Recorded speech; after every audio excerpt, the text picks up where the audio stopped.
할렐루야. 예배 오신 여러분 주님의 이름으로 환영하고 축복합니다. 우리 함께 예배하는 모든 청년들 심령 가운데 참 좋으신 우리 주님의 크고 놀라우신 은혜와 평강이 가득 흘러넘치기를 간절히 소망합니다. 중요한 것은 꺾이는 마음이라는 제목을 가지고 같이 함께 말씀을 나눠보고자 합니다. 여러분, 이제 우리 새해가 또 첫 해가 벌써 반절이 지나가 버렸습니다. 작심 3일 5번 잘 하고 계신지요? 네, 계속 뭔가를 하려고 하면 꺾이지 않아야 되는데 꺾이죠. 뭔가 시도해보고 도전해보고, 그래 오늘 올해는 이것만큼은 내가 한번 좀 해보자, 여러분 작정하시고 다짐하셨는데 그런 부분들 잘 되고 있는지 궁금합니다. 얼마 전에 월드컵 축구 시즌에 중요한 것은 꺾이지 않는 마음이라는 말이 유행했습니다. 사진을 한번 보여주시겠습니까? 네. 그래서 우리 대한민국 팀이 16강에 이렇게 진출하고 같이 이렇게 중요한 것은 꺾이지 않는 마음이다, 태극기에 이렇게 딱 적어가지고 사진도 찍고, 그래서 그것이 굉장히 우리에게 크게 임팩트 있게 다가왔던 시간들이 있었습니다. 지금도 역시나 마찬가지죠. 또 새해와 이렇게 또 연결이 되어가지고 중요한 것은 꺾이지 않는 마음이다 하는 것이 우리가 좀 더 현실적으로 우리에게 다가오는 내용인 것 같습니다. 골을 먹더라도, 또 경기에 지더라도, 또 8강 진출에 실패했더라도 그래도 중요한 것은 꺾이지 않는 마음입니다. 이런 의지와 의미를 표현한 것이 아닐까 싶습니다. 1등만 알아주는 세상 속에서, 그리고 승자가 모든 것을 다 독식하는 그런 세상 속에서, 경쟁과 승부, 그리고 끝없이 이겨야 하는 경쟁 사회에서 괜찮아, 저도 괜찮아, 중요한 건 꺾이지 않는 그 마음이야, 이렇게 서로를 위로할 수 있다고 하는 의미에서 이 응원은 참 의미심장한 응원인 것 같습니다. 그렇기 때문에 이 중요한 것은 꺾이지 않는 마음이라고 하는 이 표현이 담고 있는 우리 상황에, 우리 삶의 자리에서 경험되는, 그리고 그렇게 의미 있게 다가오는 이 응원의 메시지의 그 의미가 굉장히 풍성하게 또 느껴지기도 합니다. 그런데 여러분, 신앙의 자세에서는 어떨까요? 신앙의 자리에서는 어쨌든 꺾이지 않는 마음이 중요할까요? 기도를 해도, 예배를 드려도, 헌금을 드리고, 또 봉사를 하더라도 내 뜻과 또 내 의지를 강하게 붙들고 또 꺾지 않는 것, 그것은 신앙이라고 할 수 없겠습니다. 내 뜻을 끝까지 부여잡고 성취하고야 말겠다라고 하는 태도는 어쩌면 기독교 신앙이라기보다는 기복신앙의 태도에 더 가까울 것 같습니다. 물 떠놓고 새벽마다 빌면서 그 꺾이지 않는 의지를 불태우는 그런 신앙 말이죠. 그래서 또 우리가 새벽 예배에 빠지지 않고 다니고, 또 매 시간마다 우리의 시간을 정해서 하나님 앞에 기도하고, 또 그런 부분들을 우리들이 믿음 생활 가운데 쭉 해나갈 때 우린 계속 살펴야 합니다.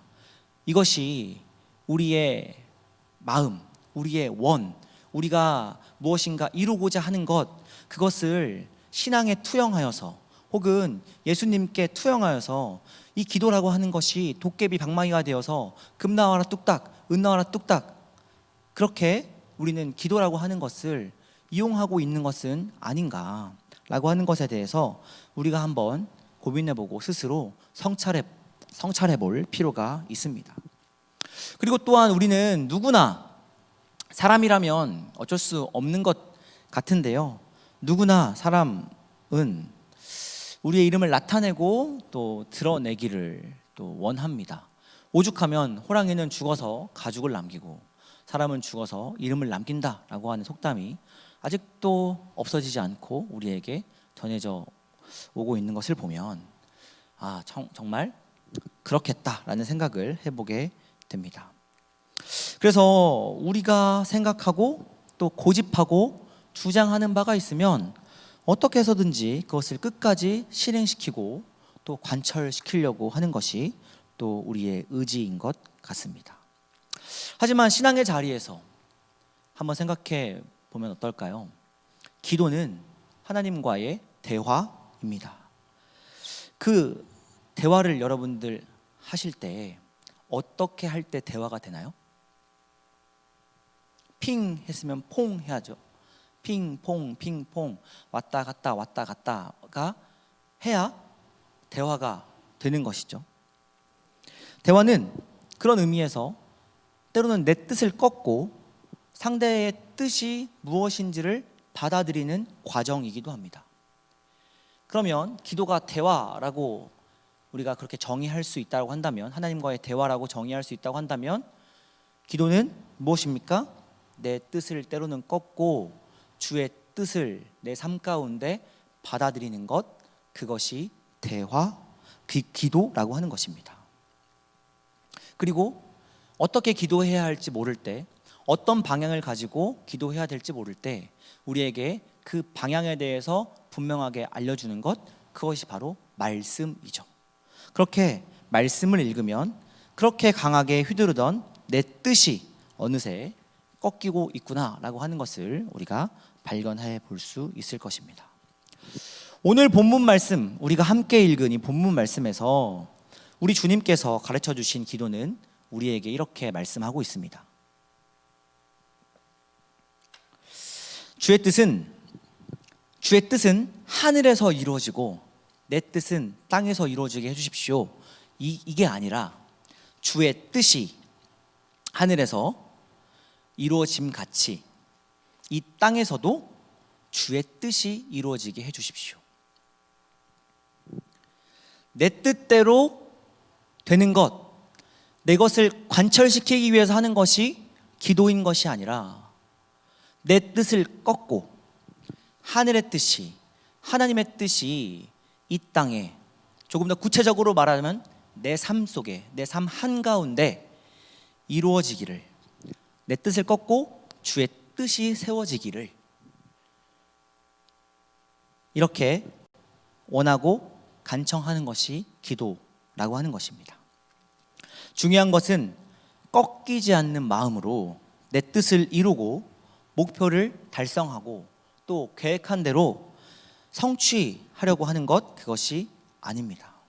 중요한 것은 말씀 앞에서, 하나님 앞에서 내 뜻을 꺾겠다는 마음입니다. 본문 말씀을 우리 같이 한번 읽어보면 좋겠는데요. 마태복음 6장 10절 말씀 한번 띄워주시겠습니까? 한번 같이 읽겠습니다. 시작. 나라가 임하시오며 뜻이 하늘에서 이루어진 것 같이 땅에서도 이루어지이다. 아멘. 여러분, 오늘 말씀을 한번 보세요. 기도의 핵심이 무엇인지 우리에게 분명하게 말씀해 주고 있습니다. 처음이 어떻게 시작하고 있어요? 나라가 임하시오며 이렇게 말씀하고 있습니다. 하나님, 내 소원을 이루시오며가 아니라 하나님, 하나님의 나라를 이루시오며 하나님의 나라가 이 땅에 임하시오며 이렇게 기도해야 한다. 이것이 기도의 핵심이라는 것입니다. 내 필요는 전능하신 하나님께서 사실 이미 다 알고 계십니다. 우리의 머리카락까지도 다 세고 계시고 우리의 일거수일투족, 우리의 속마음까지도, 우리의 심장과 폐부와 골수까지도 다 쪼개어 보실 수 있는 그 하나님께서는 이미 우리의 필요를 다 알고 계신다라고 하는 것이죠. 그러니 먼저 그의 나라와 그의 뜻을 구하면 뭐라고 말씀하고 계십니까? 무엇을 약속해 주고 계세요? 이 모든 것을 너희에게 더하시리라, 이렇게 말씀해 주고 계십니다. 내 필요를 하나님께서 이미 다 알고 있기 때문에 우리가 앵무새처럼 하나하나 나열하거나 매일매일 주문하듯이 그것을 조아리고 또 외울 필요가 없다라고 하는 것입니다. 하나님의 이름이 외면받고 하나님의 뜻이 무시당하고 있는 이 땅의 현실을 내 삶의 부재와 결핍으로 끌어안는 기도. 오늘 하루 내 순종과 자기 부인을 통해서 하나님 나라가 이 땅에 구현되고 하나님 나라가 이 땅에 세워지고 하나님의 뜻이 하늘에서와 같이 이 땅에도 같이 함께 세워지고 그 나라가 우리에게 오고 있는데 우리의 기도를 통해서 하나님의 나라의 임함이 더 빨리 우리에게 임해지도록 소원하는 기도가 먼저여야 한다는 것이죠. 그것이 바로 나라가 임하시오며 라고 하는 것입니다. 나라가 임하시오며 뜻이 하늘에서 이루어진 것 같이 우리가 발딛고 살아가는 이 삶의 현실에서도 동일하게 하늘에서만 하나님 되어주시지 마시고 이 땅에서도 하나님 되어주십시오. 그것을 우리가 경험해야 한다는 것입니다. 그 기도가 우리 기도의 우선순위가 되어야 한다는 것입니다. 제가 전에도 한번 여러분들에게 말씀드렸던 적이 있습니다. 여러분, 천국을 우리는 가고 싶어 합니다. 우리가 마지막 때에 종말이 임하게 되었을 때에 우리의 삶이 이제 끝을 향하여 가고 있을 때에 우리의 결국은 무엇입니까? 믿음의 사람의 결국은 무엇입니까? 하나님 나라예요. 천국입니다. 그렇죠? 이 소망이 우리에게 없다면 지금 우리가 믿고 있는 것이 무엇인지, 우리가 무엇을 향해 가고 있는지에 대해서 다시 한번 고민해 봐야 됩니다. 자, 우리의 결국이, 우리의 종말이, 우리의 끝이 하나님 나라를 향하고 있다면, 우리의 끝이 천국을 향하여 가고 있다면, 여러분, 우리가 생각하는 천국은 과연 어떤 곳인가요? 그걸 이 땅에서 우리가 발딛고 살아가면서 한번 경험해 봐야 되지 않겠습니까? 하늘의 뜻은 하늘의 뜻에 두고 이 땅은 그냥 이 땅이에요. 그런데 나는 그냥 하늘의 뜻과 상관없이 이 땅을 살아가요. 근데 저 하늘을 바라봐요. 그럼 내가 바라보는 저 하늘은 뭘까요? 그러니 우리에게는 그 하늘이 우리의 소원이고 우리의 기대이고 우리의 열망이고 우리의 여러 가지 욕망이 그 하늘에 투영되게 되는 것이죠. 그러나 오늘 말씀에서 분명하게 우리에게 요청하고 있는 것은 뭐냐면 하늘의 뜻이 이 땅 가운데 이루어져 우리가 발딛고 살아가는 이 현실 속에서 하나님의 뜻을 발견하고 하나님 나라가 이곳이 되어서 이곳이 바로 하나님 나라구나, 내가 갈 곳이 저기구나를 맛봐야 한다는 겁니다. 그것을 우리 삶 가운데서 누려봐야 한다는 겁니다. 그래야 기대가 되지 않겠습니까? 그래야 그 기대가 헛된 기대가 아니라 실제가 되지 않겠습니까? 그래서 여러분, 기도하셔야 됩니다. 하나님의 뜻이 하늘에서 이루어진 것처럼 오늘 내가 발딛고 살아가는 이 현실 속에서도 하나님의 뜻이 이루어지게 하여 주옵소서. 이게 우리 기도의 핵심이 되어야 한다라고 하는 것입니다. 여러분, 그렇다고 한다면 그럼 도대체 언제 꺾어야 할까? 왜 꺾어야 할까? 우리의 마음을, 우리의 뜻을 꺾어야 할까? 이런 질문이 우리에게 또 주어지게 됩니다. 우리 신명기 28장 1절 말씀을 같이 한번 읽어보면 좋겠는데요. 모세의 고별 설교 장면인데 우리 같이 한번 읽겠습니다. 시작. 내가 내 하나님 여호와의 말씀을 삼가 듣고 내가 오늘 내게 명령하는 그의 모든 명령을 지켜 행하면 내 하나님 여호와께서 너를 세계 모든 민족 위에 뛰어나게 하실 것이라. 아멘. 여러분, 잠깐 말씀을 띄워주세요. 삼가 듣고라고 지금 1절 말씀에 되어 있죠. 삼가 듣고, 그죠? 이 삼가 듣고라고 하는 말씀이 번역된 것들을 찾아보면 이게 무엇으로 번역이 되어 있냐면 순종하면이라고 번역되어 있습니다. 듣고라고 하는 표현이 순종이라고 하는 뜻으로 번역되어 있다는 겁니다. 그러니 여러분, 순종은 뭐예요? 귀담아 듣는 거예요. 옛 번역에 순종이라고 번역된 표현이 새 번역 성경에 보면 어떻게 기록되어 있냐면 귀담아 듣는 일입니다, 이렇게 번역되어 있어요. 그렇게 새로운 표현으로 바뀌어 있습니다. 귀담아 듣고 경청하는 것, 그것이 순종입니다. 내가 원하는 것만 지키고 행하는 것이 순종이 아니라 귀담아 듣고 경청하는 것이 순종이라는 것입니다. 사무엘상 15장 22절의 하반절에서는 그래서 이렇게 기록하고 있습니다. 우리 같이 한번 읽어볼까요? 저기 색깔로 되어 있는 데만 같이 한번 읽어보겠습니다. 시작. 순종이 제사보다 낫고 듣는 것이 수량의 기름보다 나으니. 아멘. 우리는 하나님께 드리고 싶어 해요. 하나님, 제가 이런 것도 하나님 앞에 올려드립니다. 하나님, 제가 이런 것도 하나님 앞에 드립니다. 저의 전부를 드립니다. 제 마음을 드립니다. 제 몸을 드립니다. 제가 가지고 있는 모든 것을 하나님 앞에 드립니다. 그런데 하나님이 더욱더 그것보다 기뻐하시고 정말 받기를 원하시는 것이 뭐예요? 순종이라는 거예요. 하나님의 말씀을 경청하는 거예요. 그것이 제사보다 낫대요. 그리고 그것이 하나님이 기뻐 받으시는 수량의 기름보다 낫대요. 우리는 뭘 드리고자 합니까? 우리는 뭘 드리고 싶어 합니까?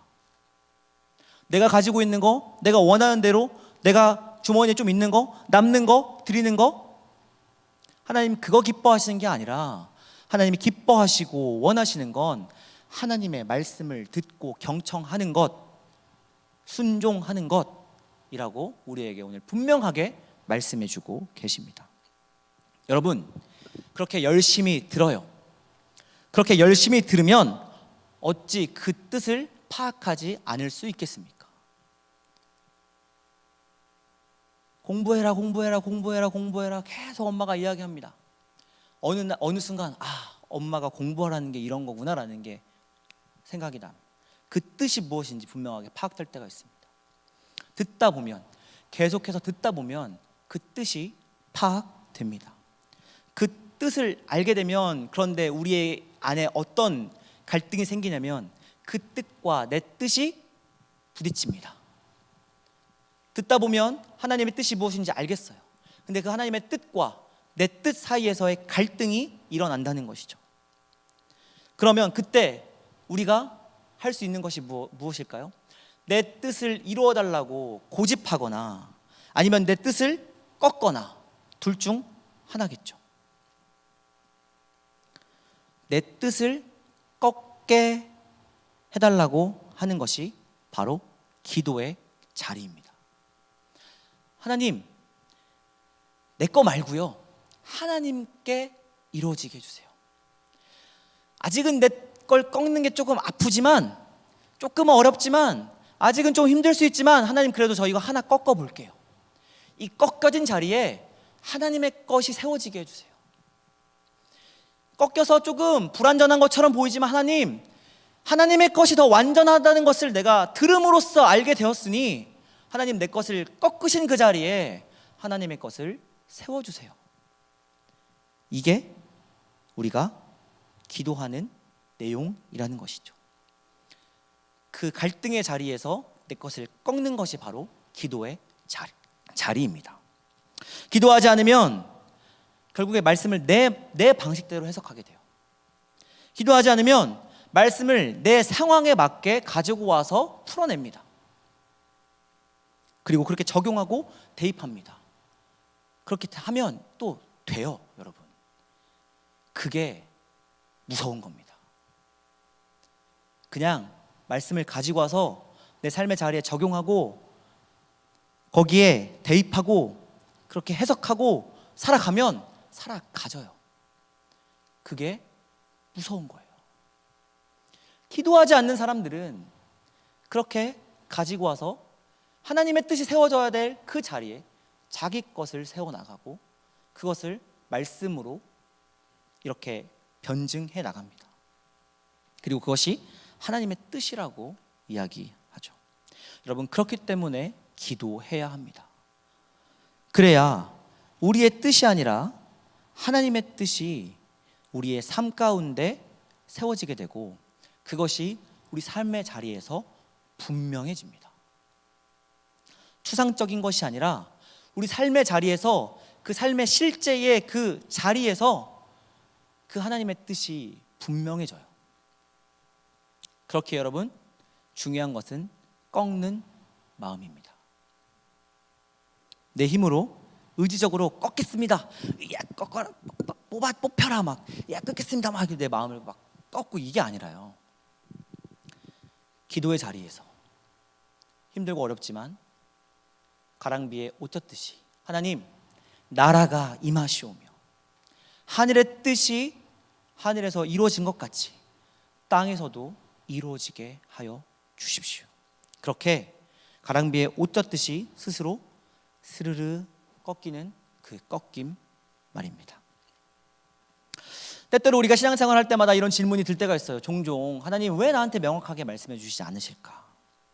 왜 하나님 이렇게 분명하게 나에게 뭐 좌하라고 하면 내가 좌할 거고 우하라고 하면 우할 거고 그렇게 할 건데 왜 하나님 분명하게 나에게 이야기해 주시지 않을까 하는 고민들이 때때로 우리에게 들 때도 있습니다. 여러분, 기도하지 않는데, 말씀을 묵상하지 않는데 어떻게 그 뜻을 알 수 있고 어떻게 그 뜻을, 내 뜻을 꺾고 그 자리에 세워 나갈 수 있겠습니까? 그렇게 여러분, 불신앙은 내면의 자신의 목소리에만 집중하는 것입니다. 내면의 내 목소리에만 집중하는 것, 그게 불신앙입니다. 하나님 말씀 앞에서 나를 완전하게 까발려야 돼요. 때로는 부끄럽고 때로는 너무너무 아프고 때로는 너무너무 힘들지만 말씀 앞에 나를 노출시키고 말씀 앞에서 나를 찢어 놓아야 돼요. 그래야 그 자리에 하나님의 뜻이 들어갈 자리가 생기고 그 뜻이 내 뜻과 상충되어 부딪힐 때 그 자리에서 우리는 무릎 꿇을 수 있습니다. 하나님, 하나님의 뜻이 이루어지게 하여 주십시오. 여러분, 올 한 해 우리 그렇게 한번 살아가 보면 좋겠습니다. 중요한 건 꺾이는 마음입니다. 하나님 앞에서, 말씀 앞에서, 기도의 자리에서 우리의 마음을 꺾어 갑시다. 그리고 그 자리에 하나님의 뜻, 그것만이 온전하게 서 나갈 수 있도록 우리 마음을 주님 앞에 있는 모습 그대로 내어놓는 한 해, 그렇게 한번 같이 살아가 봅시다. 그것이 오늘 저와 여러분을 향한 주님의 뜻인 줄로 믿습니다. 우리 시간 같이 함께 또 찬양하고 기도의 자리로 나가겠습니다.